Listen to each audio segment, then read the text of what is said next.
అండి ఈరోజు అయితే శనివారం కదా, బయటనైతే శుభ్రం చేసి ముగ్గురు పెట్టేసుకున్నాను.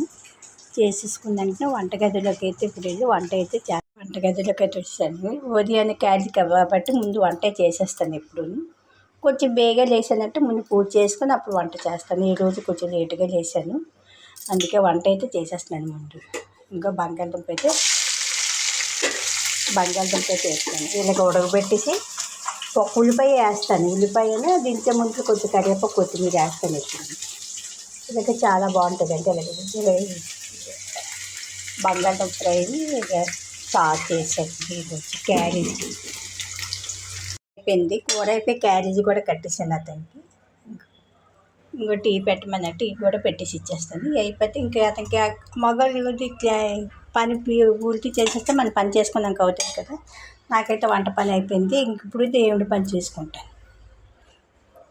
దేవుడి పని అన్నీ సర్దేసుకున్నాను, దీపం పెట్టేసుకుంటాను.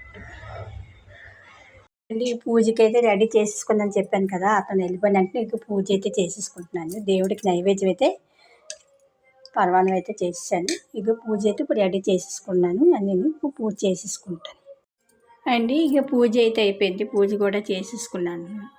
నిన్న ఒంట్లో బాగాలేదండి, నిన్న ఒంట్లో బాగాలేక పూజ కూడా చేసుకోలేదు. ఈరోజు బేగా లెగిసి వంట చేసేసుకొని బేగా బయటని శుభ్రం చేసుకొని ఇక పూజ అయితే కంప్లీట్ చేసేసుకున్నాను. ఇక నైవేద్యంకి అయితే పరమాన్నం అయితే వండేసి పెట్టేశాను. ఇక నిన్న తులసి మాల ఆకు తెచ్చారని చెప్పాను కదా, నేను మాల కట్టానండి. నాకైతే చేతి మాల కట్టరాదు, అయినా తులసాక ఏదో అలా కట్టేస్తాను ఆ స్వామికి. చూసారా ఎంత మాల తెచ్చారు.